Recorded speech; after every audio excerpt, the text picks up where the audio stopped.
Hey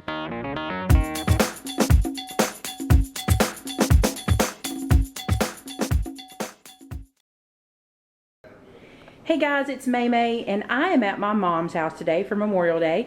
We're having our annual Memorial Day cookout and hang out with all our friends and family. And we thought it would be fun to do a peach cobbler video.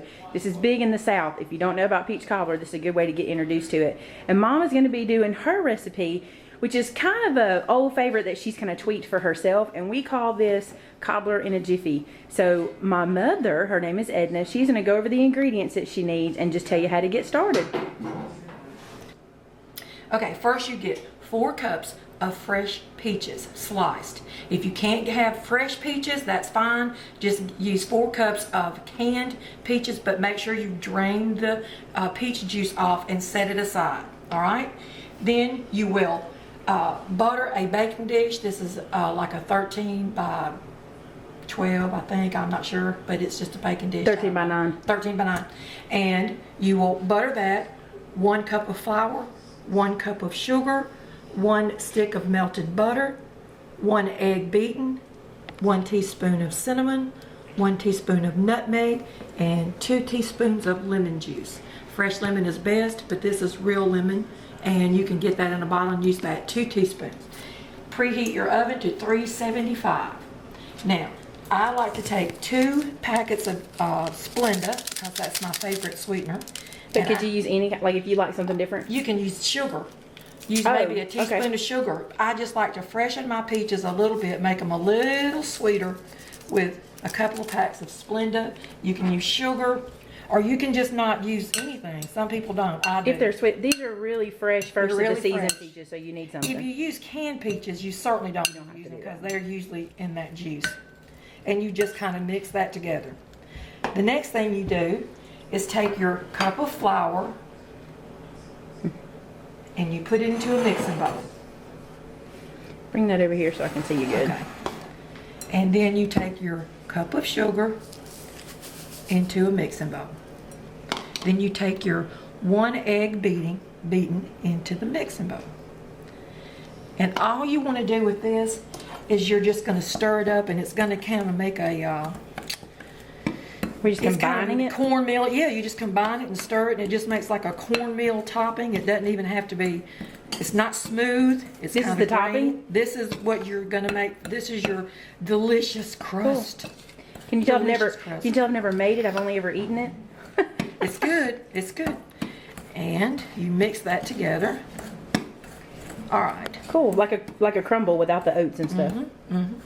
Then you take your spices, your nutmeg, your cinnamon, and you just sprinkle them in.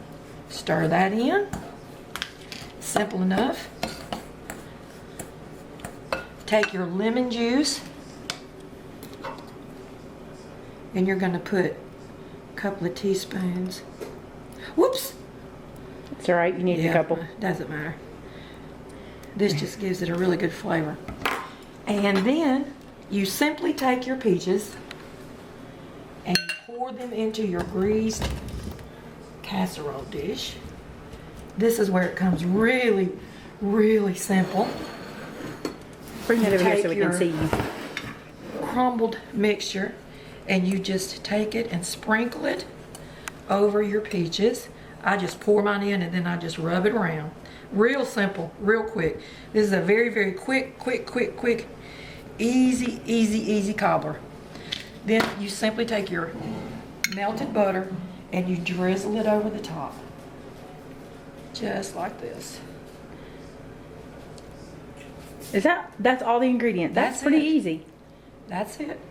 And it's delicious. And you put it into an oven for 45 minutes, 375 degrees, 45 minutes, or until it just gets golden brown. Normally in a pan this size, it takes about 45 minutes. And how do you, well, we'll talk about this in a minute, but how do you serve it? You take a scoop, you put it in a bowl, you get some vanilla ice cream and put a on top of it, and honey hush. That's our sound effect for a dollop, I think that's what that is. Okay, so we'll see you back when it's done. Okay, so the cobbler is out of the oven, and this is what it looks like. Here's the cobbler. Now, I'm going to top it off But first I'm going to tell you one little secret. You can use any fruit. I didn't tell you that earlier. Any fruit you want. If you've used canned peaches, take the juice that you held aside and pour over the top while it's warm. Oh, that makes it delicious. But here we're going to finish this off with a big old dollop of ice cream. Now that's chocolate chip ice cream. You can use regular, chip, but that was a request. Any kind. Okay. And voila, there's your Cobbler's peach. done. Cobbler is done. Beautiful. Is the cobbler done? It's about time the cobbler's done. Good grief. Oh. And that's how good it is. Thank you very much for joining us today for our cobbler in a jiffy.